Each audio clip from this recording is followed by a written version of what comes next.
بسم اللہ الرحمن الرحیم۔ اکثر عورتوں کو جہنم میں لے جانے والا عمل۔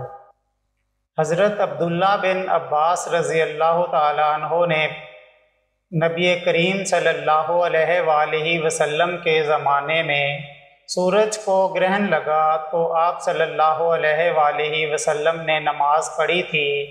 آپ صلی اللہ علیہ وآلہ وسلم نے اتنا لمبا قیام کیا کہ اتنی دیر میں سورہ بقرہ پڑھی جا سکتی تھی۔ پھر آپ صلی اللہ علیہ وآلہ وسلم نے رکوع لمبا کیا اور اس کے بعد کھڑے ہوئے تو اب کی مرتبہ بھی قیام بہت لمبا تھا، لیکن پہلے سے کچھ کم۔ پھر ایک دوسرا لمبا رکوع کیا جو پہلے رکوع سے کچھ کم تھا۔ پھر آپ صلی اللہ علیہ وآلہ وسلم سجدے میں گئے، سجدہ سے اٹھ کر پھر لمبا قیام کیا، لیکن پہلے قیام کے مقابلے میں کم لمبا تھا۔ پھر ایک لمبا رکوع کیا، یہ رکوع بھی پہلے رکوع کے مقابلے میں کم تھا۔ رکوع سے سر اٹھانے کے بعد آپ صلی اللہ علیہ وآلہ وسلم بہت دیر تک کھڑے رہے اور یہ قیام بھی پہلے سے مختصر تھا۔ پھر چوتھا رکوع کیا، یہ بھی بہت لمبا تھا لیکن پہلے سے کچھ کم۔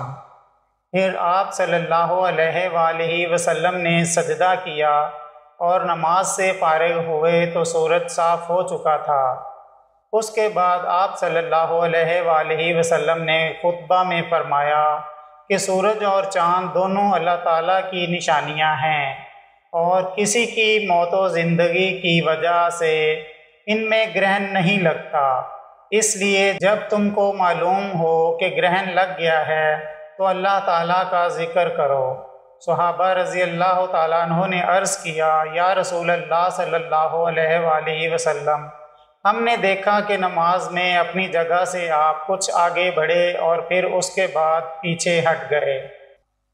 آپ صلی اللہ علیہ وآلہ وسلم نے فرمایا کہ میں نے جنت دیکھی اور اس کا ایک خوشہ توڑنا چاہا، اگر میں اسے توڑ لیتا تو تم اسے رہتی دنیا تک کھاتے، اور مجھے جہنم بھی دکھائی گئی۔ میں نے اس سے زیادہ بھیانک اور خوفناک منظر کبھی نہیں دیکھا۔ میں نے دیکھا اس میں عورتیں زیادہ ہیں۔ کسی نے پوچھا، یا رسول اللہ صلی اللہ علیہ وآلہ وسلم، اس کی کیا وجہ ہے؟ آپ صلی اللہ علیہ وآلہ وسلم نے فرمایا کہ اپنے کفر انکار کی وجہ سے۔ پوچھا گیا، کیا اللہ تعالیٰ کا کفر انکار کرتی ہیں؟ آپ صلی اللہ علیہ وآلہ وسلم نے فرمایا کہ شوہر کا اور احسان کا کفر کرتی ہیں۔